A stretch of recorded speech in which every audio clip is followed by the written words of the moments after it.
Bonjour à vous mes amis, aujourd'hui une vidéo carrément spéciale puisqu'on se retrouve ensemble, je peux vous voir, enfin en tout cas non, je ne peux pas vous voir mais vous pouvez me voir, ça me fait super plaisir de vous voir.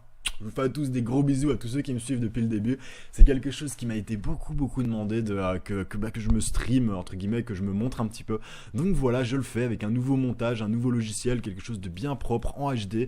J'espère que ça vous plaît, que ça vous fait plaisir. J'espère que vous me trouvez pas trop moche. Ce serait plutôt cool. Alors aujourd'hui, pour inaugurer ça, je vous propose un gros deck. Quelque chose de vraiment bien efficace. Je vais vous montrer un Cassandra Lock, mes amis. Donc ça va être un Cassandra Fortune, évidemment. Alors c'est pour ça qu'on choisit Cassandra, qui est un émissaire, donc qui n'a pas de pouvoir spécifique. On ne va pas utiliser ses écoles de magie non plus. Ce qui nous intéresse ici, c'est qu'elle soit du Havre et qu'elle ait 2 points de fortune. Alors pourquoi est-ce qu'on l'a choisi ? Ces points de fortune vont nous permettre d'utiliser des fortunes uniques qu'on peut voir ici, l'hôtel d'achat, la dévotion impériale de Cassandra et la prison, qui vont être très utiles. Vous allez voir ici les événements, donc j'ai choisi 3 semaines d'entraînement. Alors pourquoi 3 semaines d'entraînement ? On a énormément de créatures qui de base, parce que c'est bien aux créatures de base, tapent à 1 ou à 2 ou à 0. Et on en a énormément, entre celles qui tapent de base à 1 et celles qui vont tomber à 0 une fois qu'on leur a infligé des dégâts. Ce sera vraiment très intéressant pour nous d'utiliser cette compétence. Donc vraiment très bien. Notez ici qu'on va utiliser également les tempêtes de mana puisqu'on n'utilisera pas de sort, vous l'avez bien compris, c'est un deck fortune. Et ici 2 jours de chance qui vont tout simplement nous permettre, quand on défaussera singularité cosmique, de reload notre deck et de réutiliser nos cartes de fortune qui sont, qu'on se le dise bien, complètement pétées, qui vont vraiment nous donner un coup de pouce pour ce deck. Alors au niveau des créatures, je vous ai choisi des choses très basiques, on va rapidement passer dessus parce que je pense qu'il n'y a pas besoin de s'étendre, hein. C'est des choses qui, sans surprise, ont leur place dans ce deck. Ici, évidemment, de quoi appeler nos fortunes uniques. Vous pouvez en mettre 3 si vous en avez 3. Moi j'en avais 3 mais j'ai choisi de n'en mettre que 2 pour mettre un séraphin de plus parce que je trouvais que j'avais un petit problème de créature, enfin j'en voulais une de plus. En tout cas, ce qui était mon idée de base. Ici, vous avez 4 capitaines du loup. Alors là, si vous n'en avez que 3, je sais que c'est pas donné les capitaines du loup, c'est 16 cristaux actuellement à l'hôtel des ventes. Mais si vous vous intéressez au Havre, de toute façon, il vous faudra les 4, donc investissez. Si vous en avez que 3, vous pouvez jouer. Si vous n'en avez que 2, ça va vraiment être dur, c'est très important dans ce deck. Ici, 4 guetteurs croisés qui vont marcher avec notre semaine d'entraînement, ce qui est également le cas du capitaine du loup. Ici, 2 Mans de Morpao qui vont nous servir en finish avec l'hôtel d'achat. On pourra se dégager une lane et boum, balancer un petit Mans de Morpao derrière, ça fait plaisir. Et ici, 4 trésoriers croisés pour augmenter nos ressources puisqu'on va priver l'adversaire de ses ressources et nous en profiter pour augmenter les nôtres. Voilà tout le principe de ce deck qui est vraiment super intéressant. Alors ici Anaël, Ange de la Rédemption, j'ai joué longtemps sans, pour tout vous dire. En fait vous avez vu que ce deck je le préparais depuis un bon moment. Et je le préparais depuis un bon moment, j'avais mes idées et tout, et il n'y a pas longtemps, bon, j'ai eu la chance de discuter avec un super copain, Silver Medusa, on a beaucoup joué à 2, et je me suis appuyé sur son Cassandra Lock pour vous proposer ça qui est excellent, c'est clairement le même. J'ai rajouté Anaël, Ange de la Résomption, qui est une petite bombe, qui est vraiment très bien, puisqu'il va nous permettre, en plus d'être immunisé à la riposte, d'avoir une charge, alors que c'est une créature volante, hein, donc elle est immunisée à la riposte, c'est très rare. Elle est également magique, ce qui est très bon quand vous tombez contre des incorporels, parce qu'on a beaucoup de créatures mêlées, enfin physiques tout court, donc avoir un petit peu de magique c'est toujours bon. Elle a charge, donc elle attaque les 2 créatures sur une même ligne, et à chaque fois qu'elle entre sur le champ de bataille ou attaque, notez que ce n'est pas infliger des dégâts, c'est à chaque fois qu'elle attaque, donc ça veut dire que même si elle a des marqueurs de paralysie, la capacité va proc, elle soigne une créature alliée jusqu'à son maximum de PV et lui enlève tous les marqueurs, donc c'est très intéressant. Également couplé avec cette carte là, évidemment le combo est évident puisque celle-ci va rapidement prendre des dégâts, l'adversaire connaît très bien ça, donc il essaiera de vous faire des dégâts dessus pour que vous ne puissiez plus attaquer. Derrière vous balancez votre Anaën, bam, vous le remontez et bim, vous le faites, il s'y attendra pas du tout à ce que vous ayez de nouveau 2 points d'attaque. Donc vraiment un petit combo très sympathique. Ensuite ici, bon allez, on a une petite carte lumière purificatrice, un petit dispel parce qu'on n'est pas gratos, c'est vraiment un dispel de sécurité, vous prenez pas la tête, vous en mettez un, ça suffit, plus c'est pas nécessaire. Ici en version défensive, je n'en aurais mis que 2. J'en mets 3 parce que ça va me permettre de reload mon deck, donc je vais en avoir besoin. Ici 4 ponts détruits, vrai évidemment, on joue fortune, donc ça va vraiment être très utile. Là on arrive un petit peu dans ce qui est plus spécial, 3 pillages.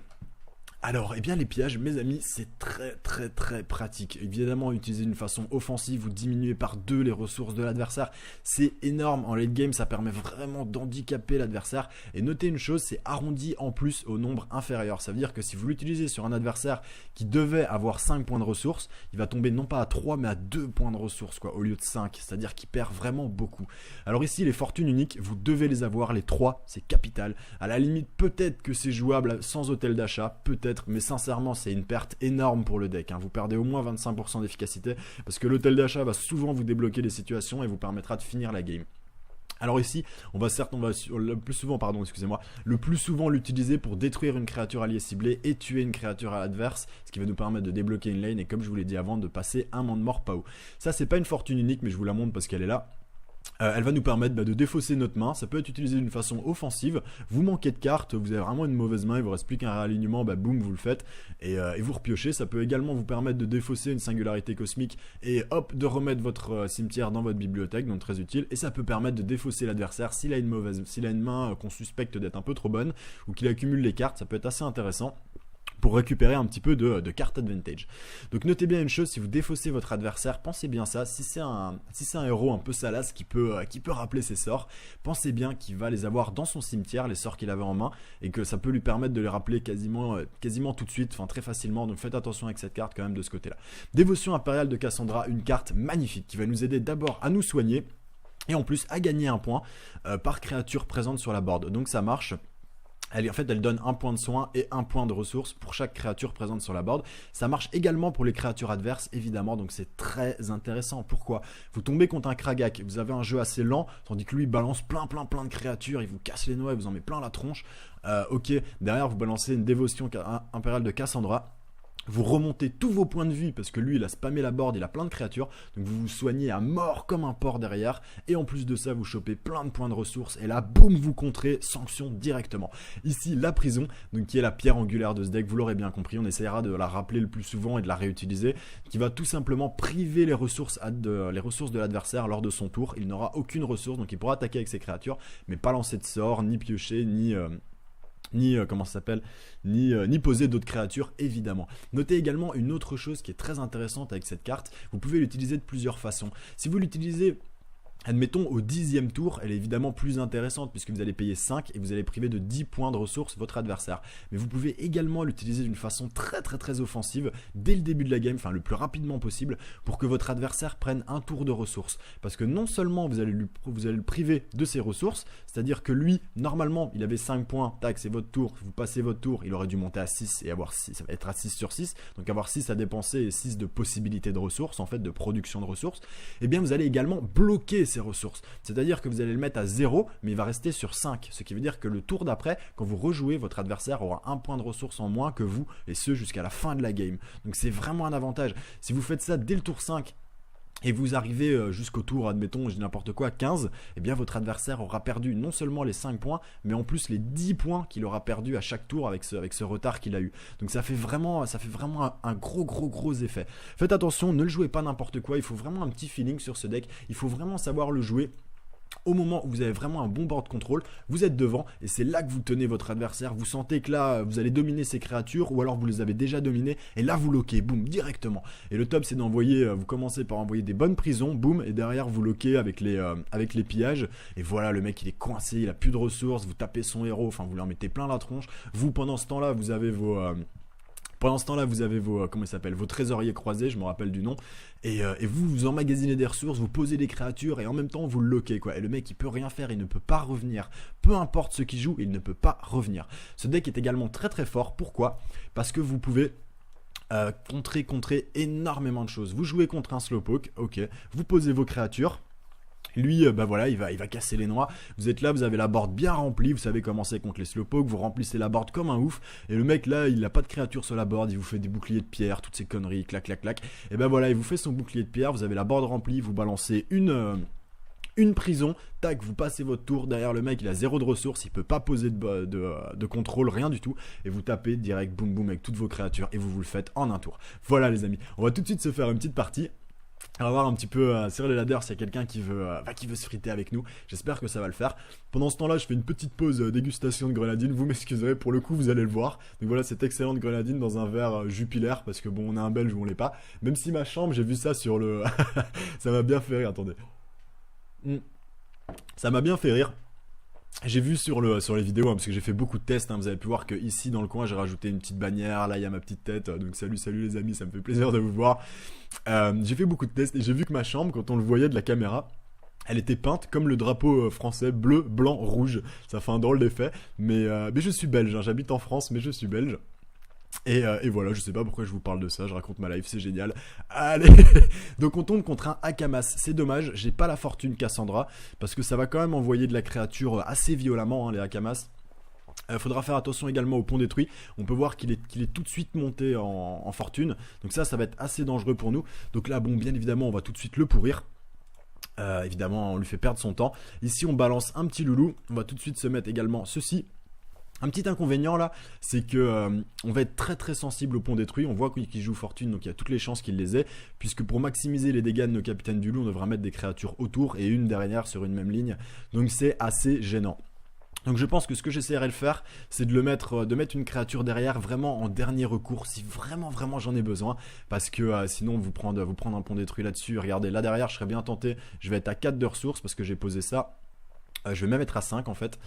Je serais tenté de poser un gros séraphin guerrier des familles. S'il me fait un pont détruit, ça lui coûte 3, je perds 6 quoi. Donc là très bien joué à lui hein. Il fait ça, mais pour ça, il a dû se défausser d'une carte. Enfin, je sais pas si c'est vraiment une affaire super. Là, il joue un très beau coup également. Eh bien mes amis, on va tout de suite se faire plaisir hein, sans aucun scrupule. Évidemment, on va tout de suite se poser ça. Et pop, moi je serais bien tenté de mettre une petite créature des Familias à côté. Mais pour l'instant, on va se la jouer tranquille et détendu. On va se mettre ça. Bon, s'il attaque, s'il peut encore tricher, il me mettrait une bonne douille. Il va me prendre ça, mais c'est pas très grave. Je lui laisse volontiers. Pour le moment, ça m'arrange plutôt pas mal. Voilà. Donc je vous ai pas dit, j'en ai pas parlé, mais ce deck se joue en 4, que je vous dise pas de bêtises, 4 et 5. Voilà. Et il vous faut accessoirement, mais vous le mettez pas, hein, vous le mettez que si vraiment vous en avez besoin. Mais accessoirement, vous devez monter à 2 pour pouvoir avoir le dispel, enfin pour pouvoir utiliser le dispel. Mais voilà, dans ce match-up là, par exemple, on va pas l'utiliser. Enfin, il y a un dispel, ça vaut pas le coup de le monter en se disant ouais, potentiellement je vais tomber dessus. S'il tombe dans votre main et que vous en avez besoin, vous monterez à ce moment-là. Donc voilà, le deck se joue en 4 et 5. Alors ici, notre adversaire qui joue un très beau move, faut que je me concentre un petit peu sur la game. Il choisit de le... Oula, mon adversaire qui fait une affaire pas rentable. Bon, il vide sa main. Attention, alors il fait le malin, mais regardez, il a plus rien en carte. Donc c'est plutôt très bon pour nous, j'ai envie de vous dire. Là, on a ça. Là, on va essayer de loquer, hein, je pense. Là, c'est dommage, vous voyez, je mettrais bien ça là. Attendez, comment je vais faire ça? Il y a 4 PV, donc voilà, très bien. Évidemment, on va se la jouer comme ceci. Hop. Ah, j'ai fait une petite erreur des familles là. Parce que... bon, je vais prendre la claque, c'est pas grave. On peut voir que lui, il est déjà à 12, il a plus rien. Je vais pas le poser, pourquoi? Parce que derrière, je voudrais augmenter avec mon prétorien consacré. Ça me donnerait de la défense au 2. Ça me permettra de hard counter l'olifant. Et donc je serai très bien. Et évidemment hein, je poserai ça là et je mettrai derrière un tireur. Normalement j'ai plein de tireurs, ça devrait tomber. Et à ce moment là je monterai à 4 et je pourrai one shot son archet sans tort. Et il s'y attendra pas du tout. On peut voir que c'est un adversaire qui a une cote ma foi tout à fait correcte. Donc c'est cool, ça fait plaisir d'avoir un petit match-up sympa. On peut également voir, vous voyez il a besoin de piocher maintenant, il perd des tours, il perd de la ressource en faisant ça, parce qu'il a dû jouer tout ce qu'il avait pour me passer un monde mort pas haut pour me prendre un point. Donc là il me renvoie mon séraphin. Bien écoute, pourquoi pas mon ami, j'ai envie de te dire, fais-toi plaisir. Et vous voyez ce qui est vraiment des moves pas du tout rentables. Là en plus il m'a renvoyé mon séraphin, grosse erreur. Puisque maintenant je vais poser mon séraphin ici. Je vais poser ça qui va hard counter son olifant de guerre. Et je vais me faire son petit loulou en une fois. En plus il a utilisé son pont détruit, on peut espérer qu'il n'en ait plus en main. Donc là évidemment on continue à monter fortune, on fait notre dégâts et on est bien. Notez une chose également, ici les hard counter. Et ici il est tenu. Notez une petite chose pendant que je fermais ma porte, une petite seconde parce qu'il y a mon colocataire qui rentre. Je vous demande une petite seconde les amis. Voilà, excusez-moi. Donc voilà, notez qu'il a quand même eu pas mal de chance. Là il m'a sorti encore un petit move des Familias. Ici il y a une sacrée embuscade je crois. Ouais, une embuscade à 3 points par contre c'est assez désagréable pour moi. Ici il faudra se méfier de cette carte qui va être gênante également. Alors là, une embuscade à 3 points, vraiment salace pour nous. Par contre, c'est une créature de mêlée. Donc vous savez quoi, on va faire un truc qu'il ne faut jamais faire. Ne faites pas ça chez vous, ces cascades sont réalisées par un professionnel les amis. Et on va également... On peut voir qu'il a 4 points, donc au prochain tour on mettra un tireur derrière, même s'il va s'empaler, c'est bien dommage. Ici on va mettre ça, pourquoi est-ce que je le mets là? Je l'aurais bien mis là pour assurer le coup avec lui, mais celle-ci, normalement, sera protégée grâce au plus 2 de défense. Et celui-ci qui va me frapper, malheureusement je pourrais tuer que celui-là. Mais comme c'est un séraphin guerrier, mes amis, il a régénération 2. Donc normalement j'annulerai l'attaque de son éclaireur gobelin. Donc on fait une très bonne affaire. Là on peut voir qu'on arrive quasiment au maximum de nos ressources. Donc on va piocher une carte, puisque si on a la prison, hop, on pourra la passer en augmentant le tour même. On peut voir que là, une petite prison, ce serait pas mal. Mais je vais le finir, hein. Là, normalement, c'est gagné, hein. Au pire du pire, je ferai un hôtel d'achat qui va pas tarder à sortir, à mon avis. Enfin, vous voyez, je suis vraiment très très bien là. Vraiment un match qui est complètement dominé pour l'instant pour moi.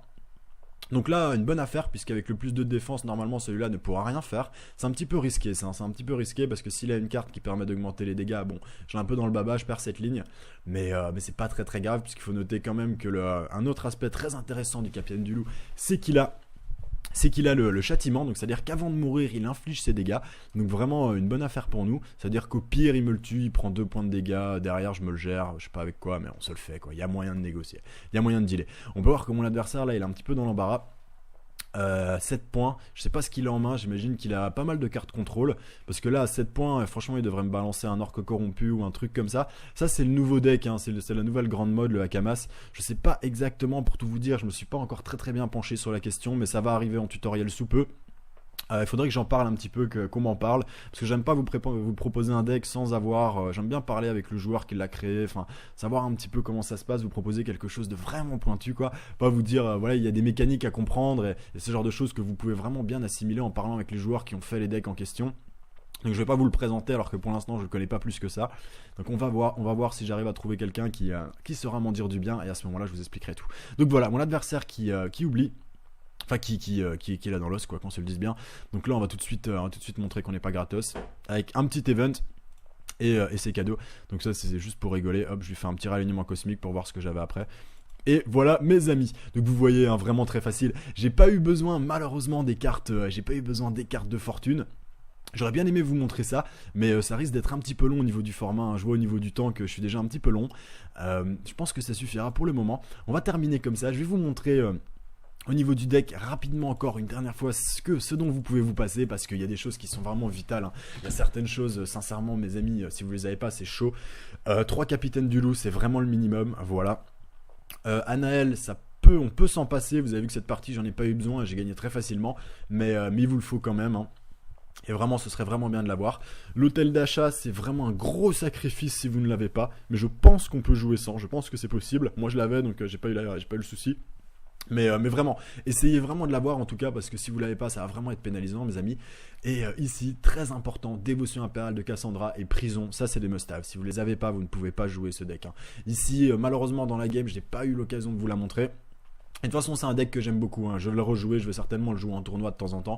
Je vous ferai des petites vidéos là-dessus. Mais vraiment, il vous les faut ces deux cartes, elles sont vraiment archi performantes. Et c'est la base, voilà mes amis. Donc en tout cas j'espère que ça vous a plu, j'espère que vous êtes contents qu'on soit enfin vu. Et on se retrouve très bientôt pour de nouvelles vidéos. Je vous fais des gros bisous les amis, ciao ciao. Adversaire qui devait avoir 5 points de ressources, il va tomber non pas à 3 mais à 2 points de ressources, quoi, au lieu de 5, c'est-à-dire qu'il perd vraiment beaucoup. Alors ici les fortunes uniques, vous devez les avoir, les 3, c'est capital. À la limite peut-être que c'est jouable sans hôtel d'achat, peut-être, mais sincèrement c'est une perte énorme pour le deck, hein. Vous perdez au moins 25% d'efficacité, parce que l'hôtel d'achat va souvent vous débloquer des situations et vous permettra de finir la game. Alors ici, on va le plus souvent l'utiliser pour détruire une créature alliée ciblée et tuer une créature adverse, ce qui va nous permettre de débloquer une lane et comme je vous l'ai dit avant, de passer un monde mort PAO. Ça c'est pas une fortune unique, mais je vous la montre parce qu'elle est là. Elle va nous permettre de défausser notre main, ça peut être utilisé d'une façon offensive, vous manquez de cartes, vous avez vraiment une mauvaise main, il vous reste plus qu'un réalignement, boum vous le faites et vous repiochez. Ça peut également vous permettre de défausser une singularité cosmique et hop de remettre votre cimetière dans votre bibliothèque, donc très utile. Et ça peut permettre de défausser l'adversaire s'il a une main qu'on suspecte d'être un peu trop bonne ou qu'il accumule les cartes, ça peut être assez intéressant pour récupérer un petit peu de carte advantage. Donc notez bien une chose, si vous défaussez votre adversaire, pensez bien ça, si c'est un héros un peu salace qui peut rappeler ses sorts, pensez bien qu'il va les avoir dans son cimetière, les sorts qui bataille ou attaque. Notez que ce n'est pas infliger des dégâts, c'est à chaque fois qu'elle attaque, donc ça veut dire que même si elle a des marqueurs de paralysie, la capacité va proc, elle soigne une créature alliée jusqu'à son maximum de PV et lui enlève tous les marqueurs, donc c'est très intéressant. Également couplé avec cette carte là, évidemment le combo est évident puisque celle-ci va rapidement prendre des dégâts, l'adversaire connaît très bien ça, donc il essaiera de vous faire des dégâts dessus pour que vous ne puissiez plus attaquer. Derrière vous balancez votre Anaen, bam, vous le remontez et bim, vous le faites, il s'y attendra pas du tout à ce que vous ayez de nouveau 2 points d'attaque. Donc vraiment un petit combo très sympathique. Ensuite ici, bon allez, on a une petite carte lumière purificatrice, un petit dispel parce qu'on n'est pas gratos. C'est vraiment un dispel de sécurité, vous prenez pas la tête, vous en mettez un, ça suffit, plus c'est pas nécessaire. Ici en version défensive, je n'en aurais mis que 2. J'en mets 3 parce que ça va me permettre de reload mon deck, donc je vais en avoir besoin. Ici 4 ponts détruits, vrai évidemment, on joue fortune, donc ça va vraiment être très utile. Là on arrive un petit peu dans ce qui est plus spécial, 3 pillages. Alors, eh bien les pillages, mes amis, c'est très pratique. Évidemment, utiliser d'une façon offensive, vous diminuez par 2 les ressources de l'adversaire. C'est énorme. En late game, ça permet vraiment d'handicaper l'adversaire. Et notez une chose, c'est arrondi en plus au nombre inférieur. Ça veut dire que si vous l'utilisez sur un adversaire dur, c'est très important dans ce deck. Ici, 4 guetteurs croisés qui vont marcher avec notre semaine d'entraînement, ce qui est également le cas du capitaine du loup. Ici, 2 Mans de Morpao qui vont nous servir en finish avec l'hôtel d'achat. On pourra se dégager une lane et boum, balancer un petit Mans de Morpao derrière, ça fait plaisir. Et ici 4 trésoriers croisés pour augmenter nos ressources, puisqu'on va priver l'adversaire de ses ressources et nous en profiter pour augmenter les nôtres. Voilà tout le principe de ce deck qui est vraiment super intéressant. Alors ici Anaël, ange de la rédemption, j'ai joué longtemps sans, pour tout vous dire. En fait vous avez vu que ce deck je le préparais depuis un bon moment. Et je le préparais depuis un bon moment, j'avais mes idées et tout, et il n'y a pas longtemps, bon, j'ai eu la chance de discuter avec un super copain, Silver Medusa, on a beaucoup joué à deux, et je me suis appuyé sur son Cassandra Log pour vous proposer ça qui est excellent, c'est clairement le même. Et j'ai rajouté Anaël, ange de la résomption, qui est une petite bombe, qui est vraiment très bien, puisqu'il va nous permettre, en plus d'être immunisé à la riposte, d'avoir une charge, alors que c'est une créature volante, hein, donc elle est immunisée à la riposte, immunisée à la riposte, pardon, c'est très rare. Elle est également magique, ce qui est très bon quand vous tombez contre des incorporels, parce qu'on a beaucoup de créatures mêlées, enfin physiques tout court, donc avoir un petit peu de magique c'est toujours bon. Elle a charge, donc elle attaque les 2 créatures sur une même ligne, et à chaque fois qu'elle entre sur le champ de bataille.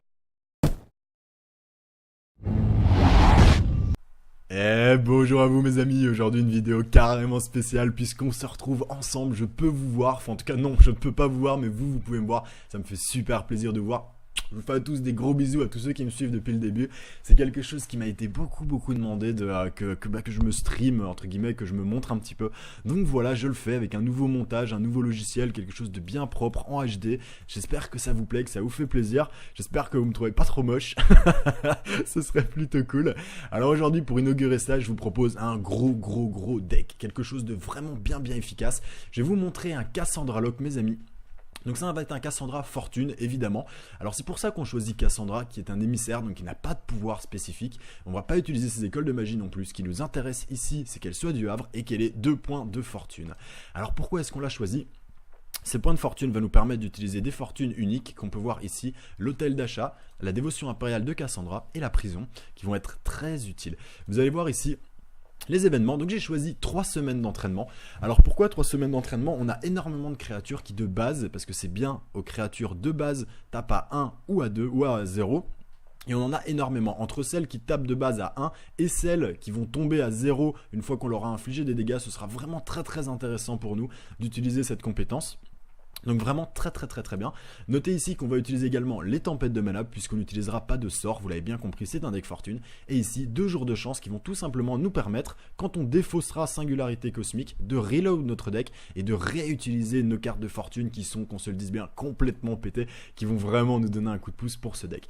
Alors au niveau des créatures, je vous ai choisi des choses très basiques, on va rapidement passer dessus parce que je pense qu'il n'y a pas besoin de s'étendre, hein. C'est des choses qui, sans surprise, ont leur place dans ce deck. Ici, évidemment, de quoi appeler nos fortunes uniques. Vous pouvez en mettre 3 si vous en avez 3. Moi j'en avais 3 mais j'ai choisi de n'en mettre que 2 pour mettre un séraphin de plus parce que je trouvais que j'avais un petit problème de créature, enfin j'en voulais une de plus. En tout cas, ce qui était mon idée de base. Ici, vous avez 4 capitaines du loup. Alors là, si vous n'en avez que 3, je sais que c'est pas donné, les capitaines du loup, c'est 16 cristaux actuellement à l'hôtel des ventes. Mais si vous vous intéressez au Havre, de toute façon, il vous faudra les 4, donc investissez. Si vous en avez que 3, vous pouvez jouer. Si vous n'en avez que 2, ça va vraiment